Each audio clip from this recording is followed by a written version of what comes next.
perspectiva, qual é a nossa identidade nacional? Muito bem. Eis uma pergunta complexa.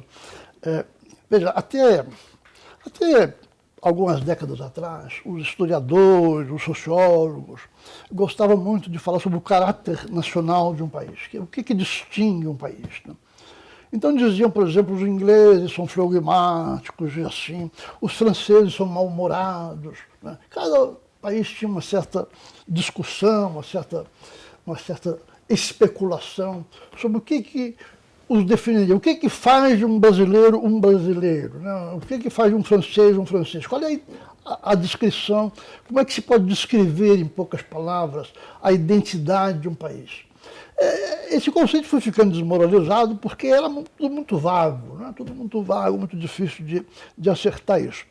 Foi depois da Segunda Guerra Mundial, nos Estados Unidos, diversos sociólogos e cientistas políticos tentaram colocar isso em bases mais sólidas.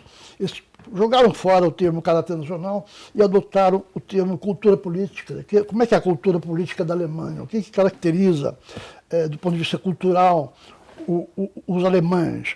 E passaram a pesquisar isto com as técnicas da pesquisa de opinião, quer dizer, entrevistando amostras da sociedade, né, perguntando várias coisas sobre o país, sobre o governo, sobre a família, sobre como é que é o sistema educacional, para tentar chegar a uma visão sintética da cultura do país. Mas acabaram descobrindo o óbvio, né? Eles acabaram tirando do bolso do colete o coelho que tinham colocado lá antes. Acabaram descobrindo que todo o país é extremamente heterogêneo. Se você entrevista 2, 3 mil pessoas num país, você não vai encontrar uma imagem só, você vai encontrar dezenas de imagens. As pessoas não pensam da mesma forma. Então, é muito difícil responder o que é exatamente aquela ideia que caracteriza a identidade de um país. Agora, no Brasil, na nossa história literária, os nossos historiadores sempre tiveram uma obsessão com essa ideia, né? Nós descendemos dos portugueses. O que foi exatamente que nós pegamos dos portugueses e incorporamos na nossa identidade nacional, né? Aí, nos anos 30, vários historiadores de grande importância, Gilberto Freire, Sérgio Buarque de Holanda e outros, escreveram sobre a cordialidade brasileira, né? O brasileiro é bom, o brasileiro é informal, o brasileiro não gosta de conflitos, o brasileiro tenta resolver as coisas pacificamente, é por isso que não temos discriminação racial. É por isso que somos, no fundo, um povo harmônico, apesar de sermos um povo pobre. E essa ideia permaneceu durante bastante tempo. Mas é claro que hoje não dá para dizer isso. Essas últimas eleições, ela contradiz isso. Não só as últimas eleições, mas hoje a quantidade de violência que nós temos no país, né?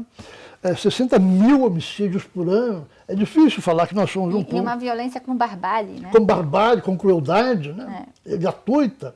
Então, é claro que... Agora, você mencionou a última eleição. Eu acho que o contraste é muito interessante. De repente, o Brasil, em vez de ser um povo unido, né? Parecido, que aceitava ser... Somos todos filhos de um mesmo país, né? Temos uma coisa em comum, que é sermos brasileiros. Em vez de pensar assim, nós de repente nos vemos envolvidos numa luta completamente estúpida entre nós e eles, né? E com um grau de virulência, um xingatório, né? Uma coisa descabida, exponenciada, quer dizer, multiplicada pelas redes sociais. Então, nas redes sociais, na última eleição, uma pessoa dizia uma coisa e imediatamente vinha outra e dizia, porque você é um fascista, você é um imoral, você é isso, você é aquilo. Ou até pior, né? Acho que nem só passou do rótulo e foi para ofensa, né? Exatamente, partiu para ofensa. Agora, a grande pergunta, né, eu creio que essa realidade todo mundo conhece, todo mundo está vendo que este Brasil não é aquele que nós imaginávamos, né? Este Brasil da eleição, das redes sociais, nada tem a ver com aquele outro que nós ingenuamente imaginávamos, que era o mundo da cordialidade. Agora, a pergunta que me parece instigante é a seguinte: isto veio para ficar? Nós nos transformamos completamente num país mal-humorado, que briga a troco de qualquer coisa, onde a ofensa é feita gratuitamente, sem a menor cerimônia? Ou será que, com o tempo passando, que isso tem volta? Eu acho que essa é uma grande pergunta. Como é que este clima se formou? Não é difícil ver, quer dizer, desde 2013, com um pouco de inflação voltando, com a recessão de 2 anos e meio, com o aumento terrível do desemprego, com várias coisas muito negativas acontecendo, com a constatação de que a corrupção era 100 vezes maior do que nós podíamos imaginar.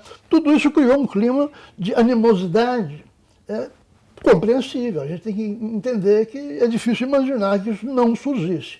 Agora, mas também não vamos ficar eternamente parados do ponto de vista econômico. Uma hora o país volta a crescer economicamente, o emprego reaparece, eu pelo menos espero que isso aconteça. Será que então nós voltamos a será que o pêndulo volta a um ponto médio em que nós voltamos a nos entender de uma maneira mais cordial, mais civilizada, mais razoável, né? Que possamos conversar informalmente, que possamos ir a qualquer lugar e falar o que pensamos, sem ter medo de estar ofendendo alguém, porque hoje nós temos isso, né? Nós vamos no jantar na casa de uma família, nós temos medo de falar certas coisas, vai que tem alguém aqui que discorda de mim. Não. Então, será que o pêndulo vai voltar ao normal e nós vamos voltar a ser o que queríamos ser, mas talvez tenhamos exagerado na esperança. Mas pelo menos naquela direção, na direção de uma vida mais civilizada, mais calma, mais composta, mais comedida, né?